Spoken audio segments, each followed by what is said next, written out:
ठीक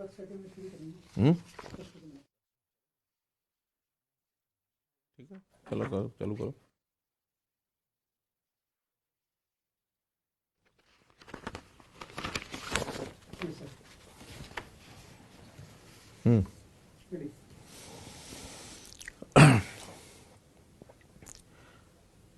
मेरे प्यारे हरियाणावासी भाइयों बहनों, आज काफी समय के बाद फिर आपसे बातचीत करने के लिए हरियाणा की बात इस कार्यक्रम में मैं आया हूं। आपको याद होगा कि पिछले वर्ष जब ये कोरोना का समय चल रहा था, प्रोक्योरमेंट भी इसी अप्रैल मास में चली थी, तो लगातार हमने लगभग 3 महीने हर सप्ताह 1 बार 2 बार ये बातचीत हम करते थे। समय ऐसा आया कि सारी चीज़ें ठीक होती नजर आई। कोरोना विशेष तौर पर फरवरी के महीने तक ऐसा लगता था कि भी कोरोना काल समाप्त हो रहा है, लेकिन अचानक मार्च के महीने में ही फिर से इसने ऊपर उठना शुरू कर दिया। पिछले वर्ष भी ये मार्च में प्रारंभ हुआ था, इस वर्ष भी मार्च के बाद इसने फिर से दूसरा एक प्रकार से जो इसकी बारी है वो शुरू हो गई, सेकंड वेव ऑफ कोरोना जिसको मैं कहूँगा। लेकिन जो अजीब बात है कि जो पहली वेव थी वो लगातार मार्च से लेकर के और अक्टूबर तक, सितंबर तक इसी प्रकार से यानी आगे बढ़ते बढ़ते वो प्रतिदिन जो केसेस थे वो हमारे बढ़ते हुए मैक्सिमम 3100 केस एक दिन में गए थे। लेकिन इस बार ये एक तेजी से बढ़ते हुए पिछले 1.5 महीने में ही यानी कल की जो संख्या है 5858 ये केस पहुंच गए, यानी पहले से भी लगभग दुगना लेवल पर ये पहुंचे हैं। एक चिंता हुई है और उस चिंता के कारण से सारा देश, बहुत से प्रांत बहुत तेज गति से आगे बढ़ रहे हैं, उसमें हरियाणा भी पीछे नहीं रह पाया है। हमारा पड़ोस का प्रदेश चाहे पंजाब हो, चाहे चंडीगढ़ हो, दिल्ली हो, उत्तर प्रदेश हो, राजस्थान हो, सभी इस तेज गति से आगे बढ़ रहे हैं। इस बार अंतर थोड़ा ये है कि पिछली बार शुरुआत हुई थी, दिल्ली और आसपास के जिले वो ज़्यादा तेज़ी से आगे बढ़ रहे थे, लेकिन इस बार जीटी रोड के जिले जिसमें चंडीगढ़ के साथ लगते पंचकुला है, अंबाला है, कुरुक्षेत्र है, यमुनानगर है, करनाल है, ये जिले कंपैरेटिवली आगे बढ़े हैं। और साथ ही दिल्ली के साथ लगते जिले गुरुग्राम और फरीदाबाद, इन्होंने भी अपनी संख्या बढ़ानी शुरू कर दी है। हालांकि बाकी प्रांतों की तुलना में हमारा रिकवरी रेट, जो एक समय तो ऐसा था कि 98% 98% तक रिकवरी रेट हो गया था, लेकिन अभी घट करके 90% तक आ गया है। बहुत प्रदेश हमारे से पीछे हैं, लेकिन दूसरे प्रदेशों की तुलना का विषय नहीं है। हम चाहते हैं कि कोरोना हमारे यहाँ बिल्कुल नहीं आना चाहिए, आया है तो जल्दी से जल्दी जाना चाहिए। तो इसके लिए हमने बहुत सी सावधानियां, जैसे पिछले वर्ष बरती थी उसी प्रकार की सावधानियां इस बार भी बदलने के लिए हमने कहा है। और आज ही एडवाइजरी जारी की है हमने डिपार्टमेंट की तरफ से, जिसके अंदर सूचनाएं दी गई हैं कि इस बार हमको ये काम करने हैं, ये काम नहीं करने हैं।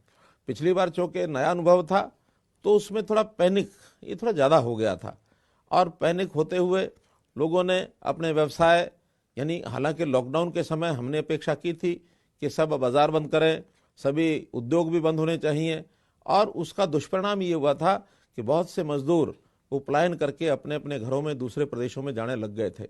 लाखों की संख्या में मजदूर गए, वो वापस भी आए। जब स्थितियां ठीक हुई तो वापस अपना जो उद्योग है, आर्थिक जो सारा चक्र है, वो ठीक अपने लेवल पर आ गया और दोबारा से अपनी गति ने पकड़ा।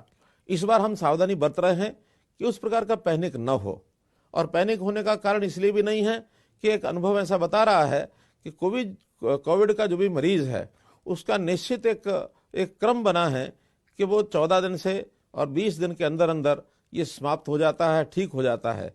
अगर कहीं अलग से बीमारियां कुछ होती हैं वहाँ थोड़ा खतरा ज़्यादा होता है। उसके लिए हमने मेडिकल हेल्प, जितनी भी उसकी चिकित्सीय व्यवस्था है वो सारी हमने की है। आज भी हमारे अस्पतालों में ऑक्सीजन की व्यवस्था पूरी है, आईओसी बेड्स की व्यवस्था पूरी है, वेंटिलेटर्स भी पर्याप्त मात्रा में हैं, कहीं किसी को कोई कमी नहीं आएगी। हमारे अस्पताल सब सुसज्जित हैं। हमारे डॉक्टर्स, पैरामेडिकल स्टाफ, जैसे पिछली बार अलर्ट था, पिछली बार भी हमने जो उनको निवेदन किया था तो खुल करके जैसे कोरोना वॉरियर्स के रूप में वो काम में आए थे, उसी प्रकार इस बार भी वो कर रहे हैं। आगे नया यानी व्यक्तियों को कोरोना ना फैले, इसके लिए और जो कई आयाम हैं वो भी हम सब कर रहे हैं। जैसे टेस्टिंग है, टेस्टिंग अभी भी 30,000 से ऊपर ये प्रतिदिन होती है, और टेस्ट होने के बाद जो व्यक्ति यानी कोरोना से प्रभावित होते हैं, पॉजिटिव निकलते हैं, फिर उसके बाद उनकी ट्रैकिंग होती है और ट्रेसिंग होती है कि उनके साथ कौन कौन व्यक्ति पिछले 2 दिन में या 3 दिन में संबंध में आए हैं। लगभग 20 से 30 व्यक्ति हर व्यक्ति के संपर्क में पिछले 2 या 3 दिन में आते हैं। उन सबको भी हम उनकी टेस्टिंग करते हैं, ट्रेस करते हैं, ट्रैक करते हैं, और फिर बाद में अगर उनको भी किसी को कोरोना होता पाया जाता है तो उनको ट्रीटमेंट की ओर भी ले जाया जाता है। तो ऐसे ये 4 जो स्टेप्स हैं ये सब हम करते हैं, जिसमें टेस्टिंग है, ट्रैकिंग है, ट्रेसिंग है और ट्रीटमेंट है। तो इस आधार पर हम कोई भी कसर नहीं छोड़ रहे हैं। आज भी 30,000 से ऊपर लोग प्रतिदिन ये टेस्ट हो रहे हैं, और वैसे तो टेस्टिंग जितनी ज़्यादा हम करेंगे, हो सकता है उतने ही कोरोना पीड़ित जो मरीज हैं वो ज़्यादा हमको आए, लेकिन इसकी चिंता नहीं है। हमें चिंता यही है कि अगर कोरोना किसी को पहले तो आना नहीं चाहिए, और अगर आया है तो जल्दी से सुरक्षित होकर के, जल्दी से ठीक होकर के, इलाज होकर के वापस अपने घर को लौटे। इस बार के जो कोरोना पॉजिटिव केसेस हैं उसमें एक बात और ध्यान में आई है कि यदि बहुत ज़्यादा वो सीरियस नहीं है, बहुत ज़्यादा बेचैनी पैदा नहीं कर रहा है, तो हमने ये भी कहा है कि वो सब घरों में ही रहें और घर पर ही रह करके आइसोलेशन ये उनका होना चाहिए। आइसोलेशन की जितनी भी किट्स हैं ये उनको उपलब्ध करा दी जाती हैं कि जिसको जैसी आवश्यकता हो। मास्क है, मास्क के साथ सैनिटाइजर है, दस्ताने हैं, और उनको सबको यानी एक प्रकार से घरों में एक प्रकार से उनको जा करके जांच करने के लिए हमारी जो डॉक्टर्स की टीमें हैं वो भी तैयार रहती हैं। घर घर जा करके पैरामेडिकल स्टाफ है वो भी जा करके उनको चेक करता है, कोई परेशानी आए तो उनको वो एक प्रकार से उसको ठीक करते हैं। टेली परामर्श सुविधा, हर दिन 2 बार उस मरीज को टेलीफोन से भी जानकारी ले ली जाए कि कहीं कोई दिक्कत तकलीफ नहीं है। ऐसी व्यवस्थाएं भी हमने की हैं, और यदि कहीं कमी है उसको भी हम और इसको ठीक करने के लिए आगे बढ़ाएंगे चीज़ों को। जहाँ तक अस्पतालों में चीज़ों की उपलब्धता है, उसके अंदर अस्पतालों के चाहे पीपी किट्स हैं, मास्क हैं, सैनिटाइजर है, सैनिटाइजेशन की बॉटल्स लिक्विड की हैं, बिस्तरों की संख्या है, क्लोरोक्विन की गोलियां हैं, और विशेष तौर पर जो रेमडेसिविर ये जो गोली है इसकी भी इंजेक्शन की पर्याप्त संख्या हमारे पास है। कहीं किसी को परेशान होने की जरूरत नहीं है। ये एक ऐसी दवा है जो बहुत आवश्यक होने पर ही वो मरीज को लगाई जाती है। हमने इसके लिए हेल्पलाइन नंबर भी बनाए हैं 3 जिलों का, विशेषकर पंचकुला, गुरुग्राम और फरीदाबाद, जिनका एक अलग से नंबर रखा है। अगर आप चाहें तो आप नोट कर सकते हैं, वैसे समाचार पत्रों में दिया भी है, फिर भी उसको नोट करें। 855-889-3911 855-889-3911। ये 3 जिलों के लिए इस नंबर पर हम जो है हेल्प लाइन के नाते इसका उपयोग कर सकते हैं। और अन्य जो जिले हैं उसमें 1075 1075 1075 इस 4 अंकों के नंबर का हम उपयोग कर सकते हैं। अभी जो कोरोना मरीज होते हैं उनके लिए तो ये सब सावधानियां हैं, लेकिन आगे लोगों को कोरोना ना हो इसके लिए भी हमने जो इलाज किए हैं, एक तो वैक्सीनेशन का टीका। हमारे वैज्ञानिकों को इस बात की बधाई है कि दुनिया के जो अग्रणी देश हैं उसी प्रकार से हमारे वैज्ञानिकों ने ये जो वैक्सीनेशन का टीका इजाद किया है, इसमें हम लोगों ने अपने देश के लोगों को तो टीका लगाना शुरू किया ही है, आसपास के कुछ छोटे देश, क्योंकि हम मानते हैं विश्व का एक बंधुत्व का भाव ये ध्यान में आना चाहिए। आखिर तो ये बीमारी एक वैश्विक महामारी है, कोई केवल एक देश और प्रदेश की नहीं है। तो हमने जहां आवश्यकता थी उनको भी सप्लाई करना शुरू किया, लेकिन अपने भी देश के हर प्रदेश को जितनी आवश्यकता है वो वैक्सीनेशन टीके भेजे जा रहे हैं। अपने प्रदेश में भी किसी प्रकार की कोई कमी नहीं है। कई प्रकार के जो ये टीके हैं वो लगाए जाते हैं। प्रतिदिन जितनी भी व्यवस्थाएं की गई हैं उसके अंदर अभी तक 30,50,000 वैक्सीनेशन के टीके ये सब लगाए जा चुके हैं। पिछले दिनों में हमने 11 तारीख से 14 तारीख तक एक वैक्सीनेशन का प्रदेश व्यापी टीका महाअभियान ये चलाया था। वैक्सीनेशन उत्सव इसका नाम दिया था, जिसमें लगभग 6 लाख टीके ये हमने उन 5 दिनों में ही लगाए हैं। अभी 20 अप्रैल से एक बड़ा महाअभियान सभी विभागों के सहयोग से फिर से करने वाले हैं, ताकि 45 वर्ष से ऊपर की आयु के सब लोग ये वैक्सीनेशन का टीका ये अवश्य लगवा लें। ये टीका 2 बार लगता है, एक बार प्रारंभ में और उसके बाद 3 सप्ताह के बाद उस टीकों को फिर से लगाया जाता है, ताकि दूसरे टीके के कुछ दिन तक हम अपने शरीर की एंटीबॉडीज पर्याप्त मात्रा में बन जाने पर अपने आप को सुरक्षित कर सके कि अब जो है किसी भी ऐसे जो खतरे की कोई ऐसी नज़दीक हमारे नहीं आएगा कोरोना, जिसके कारण से अपने आप को बचाव ये सुरक्षित कर सके। हो सकता है केंद्र सरकार की ओर से कुछ दिन बाद ये 45 वर्ष आयु जो है इसमें और भी कम की जा सकती है, फिर बाकी नौजवानों को भी उस टीके को लगाने की जो आवश्यकता है वो होगी। साथ ही हमने कुछ विधि निषेध इसकी सूचनाएं भी जारी की हैं। आखिर मास्क पहनना ये आवश्यक है, मास्क ना होने पर हम चालान भी करते हैं, 500 रुपये का चालान, साथ में मुफ्त में मास्क भी दिए जाते हैं। चाहे हमारे पुलिस के द्वारा, जो ट्रैफिक पुलिस है अथवा अन्य पुलिस है, चौक पर जहां भी कोई बिना मास्क पहने मिलता है तो उसको अवश्य चेक किया जाएगा, चाहे वो वाहन पर है चाहे वो पैदल चल रहा है, लेकिन मास्क पहनना अवश्य है। ऐसे ही बाजारों के अंदर भी जहां भी व्यक्ति अपने काम के लिए जाता है, भीड़ न लगाएं। अलग अलग संख्या में लोग आते जाते रहते हैं तो उसका कोई बहुत बड़ी कठिनाई नहीं आती है, लेकिन इकट्ठे झुंड में भीड़ में वो इकट्ठे न हो, इसका भी सावधान रखें। खास करके सार्वजनिक स्थानों के ऊपर, चाहे वो बाजार हैं, सिनेमाघर हैं, पर्यटन स्थल हैं, धार्मिक स्थान हैं, मंडियां हैं, सब्जी मंडियां हैं, इन सब स्थानों पर भी हम जब जाए तो अपना मास्क भी लगा कर रखें, लेकिन एक साथ भीड़ में लोग इकट्ठे न हों। इसी प्रकार से हमने जो कोरोना का कर्फ्यू ऐसे भी एक प्रावधान किया है कि रात्रि 9 बजे से लेकर प्रातःकाल 5 बजे तक कोरोना कर्फ्यू रहेगा। बिना पास के कोई भी व्यक्ति बाहर न निकले। 9 बजे अपने अपने कार्यक्रमों को समाप्त करके और घर पहुंचे। घर पहुंचने तक आपको कुछ नहीं कहा जाएगा, लेकिन इसके बाद 10 बजे के बाद तो तुरंत उसकी कोई ना कोई कार्रवाई वो निश्चित रूप से की जाएगी। जहां तक सामूहिक कार्यक्रम जैसे विवाह शादी है अथवा किसी दुख में सुख में लोग इकट्ठे होते हैं, उसकी भी हमने सीमा लगाई है कि इंडोर में कहीं भी कोई इंडोर फंक्शन है, बंद कमरे में है, बंद हॉल में है, तो उसकी कैपेसिटी का आधा, अधिकतम 50 व्यक्ति, इससे ज़्यादा इकट्ठे न हो। और अगर बाहर कहीं मैदान में करना है तो 200 से ज़्यादा व्यक्ति इकट्ठे नहीं होने चाहिए। कुछ लोगों ने पहले से अपने फंक्शंस तय किए हुए हैं, अभी से सुनिश्चित करें कि संख्या की सीमा को न तोड़ें। अच्छा हो कि ये सारे जितने कार्यक्रम हैं इनको रात्रि की बजाय अगर हम दिन में इनका उपयोग यानी इसको करेंगे कार्यक्रम का आयोजन, तो ज़्यादा लाभ रहेगा। आजकल नवरात्र के दिन चल रहे हैं और नवरात्रों के दिनों में भी जैसे भजन कीर्तन संध्या होती है, इसको हम सायंकाल के समय, दिन के समय करें, ज़्यादा अच्छा होगा।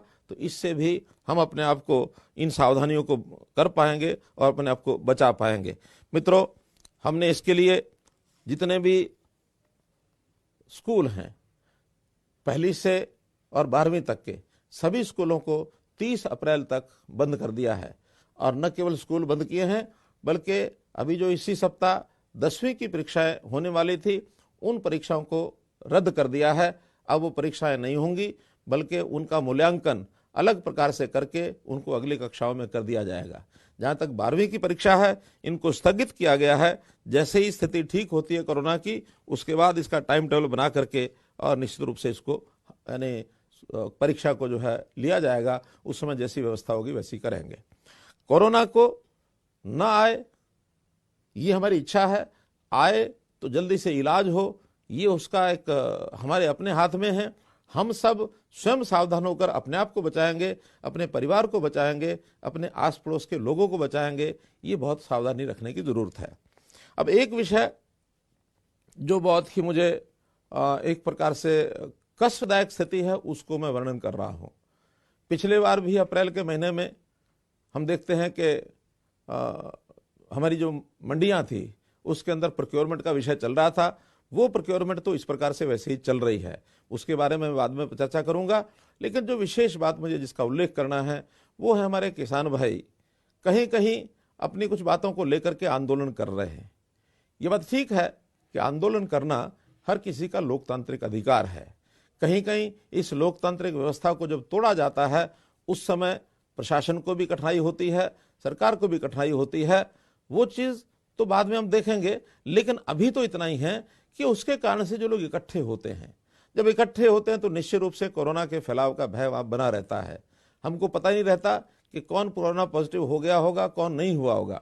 जहां जहां लोग इकट्ठे होते हैं वहां की अब चर्चा हम करें तो बहुत स्थानों पर कई विद्यालयों में विद्यार्थी अथवा सामूहिक रूप से उनके अध्यापक, आज तो एक बस अड्डे के अंदर वहां जो ड्राइवर कंडक्टर उनको देखा गया कोरोना के टेस्ट हुए तो 15-16 लोग एक साथ कोरोना पॉजिटिव निकले, तो उस बस अड्डे को भी 24 घंटे के लिए बंद किया गया है। तो ऐसा निश्चित ही जहां लोग इकट्ठे बैठते हैं, दिन रात एक साथ रहते हैं, तो कोरोना के होने का एक संभावना बनी रहती है। मैं ये कहता हूं कि आखिर आंदोलन कोई भी एक बात लेकर के हम मानो बैठे हैं, हमारे अधिकार, कोई बात हम कर सकते हैं कि हमारे अधिकार हैं, इसको सुरक्षित करना है, हमारी समस्याएं हैं, इसको हल करना है। विवाद हो सकता है कि वो समस्याएं हमारी कैसी हैं, कैसी नहीं है, हल होगा नहीं होगा, ये एक विचारों का अंतर हो सकता है। लेकिन आज विषय है महामारी का। ये महामारी एक संकट है। इस संकट की उपस्थिति में कहीं कोई विवाद नहीं है। ये संकट पूरे देश और दुनिया का है। ये संकट हमारे अंदर भी आ चुका है। हर प्रदेश में, आसपास के प्रदेशों में हजारों की संख्या में लोग प्रभावित हो रहे हैं। तो आखिर हम भी इन सावधानियों को क्यों ना बरतें। जान है तो जहान है। अगर हमारी जान नहीं बची तो फिर ये सब चीजें यहीं के यहीं रह जाएंगी। इसलिए मेरी अपील है ऐसे किसान बंधुओं से कि ये अवसर अब उस प्रकार के आंदोलन करने का नहीं है, इकट्ठे रहने का नहीं है। आपके आंदोलन को दर्ज किया जा रहा है। मैं तो यहां तक कहूंगा कि अगर कोरोना न हो, दोबारा से भी आपको इसी स्थिति में ऐसे ही आकर आंदोलन करना, हमको कोई आपत्ति नहीं है। लोकतांत्रिक व्यवस्था बनाए रखनी चाहिए। लोकतंत्र जैसा हमारा अधिकार है, ऐसे दूसरों का भी लोकतंत्र का अधिकार है। तो हम किसी दूसरे के कष्ट का भी कारण न बने। तो मैं तो यही चाहूंगा कि हम लोग आज इस आंदोलन को यहीं समाप्त करें, अपने अपने स्थानों पर जाएं, अपने परिवार की भी चिंता करें, अपनी भी चिंता करें, अपने समाज की भी चिंता करें। कोरोना हुआ है तो उसका इलाज कराएं। कोरोना आगे फैले नहीं तो उसकी सारी व्यवस्थाएं जो प्रबंध बताए हैं वो सब प्रबंध करें। ये एक बहुत बड़ा एक मानव के प्रति जो उपकार है वो हम सबका होगा। तो हम सब सावधान यदि रहेंगे तो निश्चित रूप से ही ये एक काम जो हमारा दायित्व बनता है, सबका सामूहिक दायित्व, उसको हम जरूर कर पाएंगे। जहां तक मंडियों में इस समय प्रोक्योरमेंट की बात है, प्रोक्योरमेंट पिछले वर्ष भी कोरोना के समय में ही हुई थी और ठीक प्रकार से सारी व्यवस्था हमने की थी। बाजारों में भी हमने मास्क उपलब्ध कराए थे, सैनिटाइजर उपलब्ध कराए थे और सब लोग दूरी बना करके रखें, ऐसे काम सबने किए थे। और मंडियों के परचेज सेंटर ये हमने अलग से बनाए थे, बड़ी संख्या में बनाए थे। इस बार भी हम वो सब कर रहे हैं। हमारी प्रोक्योरमेंट में इस समय आधे से ज्यादा अनाज जो है वो मंडियों में आ चुका है, लगभग 60%। 80 लाख मीट्रिक टन ये अनाज आना है। 50 लाख मीट्रिक टन ये अभी तक आज तक आ चुका है, जिसमें से 40 लाख मीट्रिक टन इसकी एक प्रकार से खरीद की जा चुकी है और 25 लाख मीट्रिक टन लगभग उसका उठान भी हो चुका है। तो ये उठान हर दिन बढ़ोतरी इसकी हो रही है। उठान जल्दी से जल्दी हो, ये हमारा प्रयत्न है। ट्रांसपोर्ट व्यवस्थाएं सबने की हुई हैं। डिप्टी कमिश्नर्स को पूरे अधिकार दिए हुए हैं कि ट्रांसपोर्टर्स को यदि माल उठाने में दिक्कत आती है अलग से व्यवस्थाएं करें, लेकिन मंडियों में अनाज रखा न रह जाए, क्योंकि अनाज जो है वो खुले आकाश के नीचे रखा है। जैसा हम देख रहे हैं आज भी वर्षा का मौसम हरियाणा में बना हुआ है। कहीं अगर वर्षा आती है तो उस अनाज का नुकसान हो सकता है। वो नुकसान चाहे किसान का हो, चाहे सरकार का हो, चाहे किसी एजेंसी को हो, एफसीआई का हो, आखिर तो हमारा सबका नुकसान है। प्रदेश का नुकसान, किसान का नुकसान, जनता का नुकसान, देश का नुकसान, आखिर हमारा सारा सबका नुकसान है। तो ये नुकसान किसी का ना हो, इसकी सावधानी बरतने के लिए आज जो अनाज आए हुए हैं उसका जल्दी से उठान हो, ऐसा मैं सभी एजेंसी के ट्रांसपोर्टर्स को कहूंगा, डिप्टी कमिश्नर्स को भी कहूंगा।